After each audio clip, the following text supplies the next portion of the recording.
ఐసంగ్ పని నుండి ఇంటికి తిరిగి వస్తూ ఉండగా తన భార్య వారి పెళ్లి ఉంగరాన్ని దుకాణంలో తాకట్టు పెట్టిందని తెలిసి ఆ వ్యక్తి షాక్ అయిపోయాడు. దీంతో అతను ఆతృతగా తన భార్య కోసం వెతుకుతూ ఇంటికి పరిగెత్తుతూ వెళ్ళాడు. కానీ ఇల్లంతా ఖాళీగా ఉంది. సరిగా అప్పుడే ఆ మహిళ అతనికి ఇచ్చిన పుట్టినరోజు బహుమతితో అతని కూతురు లోపలికొచ్చింది. అతను ఆ పెట్టిని తెరిచాడు. దాంట్లో ఇలా రాసి ఉంటుంది, ఈ పిచ్చి అమ్మాయి ఇంట్లో నుంచి వెళ్లిపోతోందని. ఐసంగ్ కి ఇప్పుడు అర్థమవుతుంది, తన భార్య తనను పూర్తిగా వదిలేసి వెళ్లిపోయిందని. 5 సంవత్సరాల క్రితం వారి కూతుర్ని కాపాడే ప్రయత్నంలో ఆ మహిళ రౌడీగాళ్ల చేతిలో చిత్రహింసలు అనుభవించింది. చివరికి తలపై దెబ్బ తగిలి స్పృహ కోల్పోయింది. భర్త ఆమెను ఆస్పత్రికి తీసుకుని వెళ్లాడు. కానీ తీవ్రమైన తల గాయం కారణంగా ఆమె మానసిక సామర్థ్యం 3 ఏళ్ల చిన్నారికి ఏ మాత్రం తీసిపోదని డాక్టర్ చెప్పారు. ఈ విషయం తెలుసుకున్న తర్వాత భర్త 5 సంవత్సరాల పాటు తన భార్యను శ్రద్ధగా చూసుకున్నాడు. కానీ 3 ఏళ్ల చిన్నారి మానసిక సామర్థ్యం ఉన్న స్త్రీని చూసుకోవడం అంటే అంత సులభం కాదు. అందుకే భర్త ఎప్పుడు తన భార్య చేసే పనులను చక్కబడుతూ ఉండేవాడు. కానీ ఫైనల్ గా తన సహనం కూడా నశించిపోతుంది. భార్య దొంగతనం చేసినప్పుడు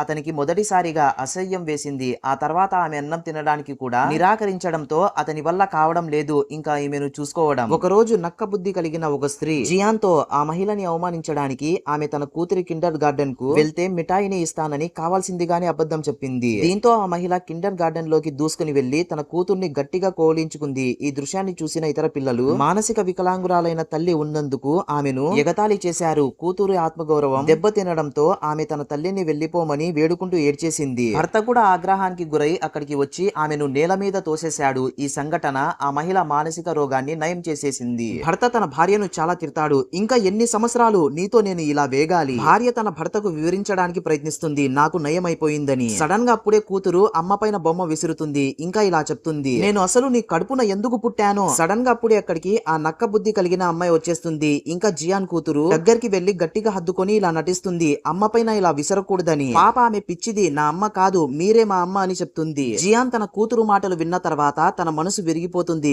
ప్రజెంట్ ఇప్పుడు జియాన్ కి అర్థమవుతుంది, ఇదంతా ఆ నక్క అమ్మాయి కావాల్సిందిగానే నన్ను ఇరికించిందని. భర్త ఆ నక్క బుద్ధి కలిగిన అమ్మాయిని ఇంటికి తీసుకొని వస్తాడు. జియాన్ టేబుల్ పైన ఉన్న ఫోటో చూస్తుంది. దాంట్లో ఆమె లేకపోవడం, తనకు బదులుగా ఆ నక్క బుద్ధి కలిగిన అమ్మాయి ఉంటుంది. నెక్స్ట్ పార్ట్ కోసం ఒక లైక్ వేసుకోండి.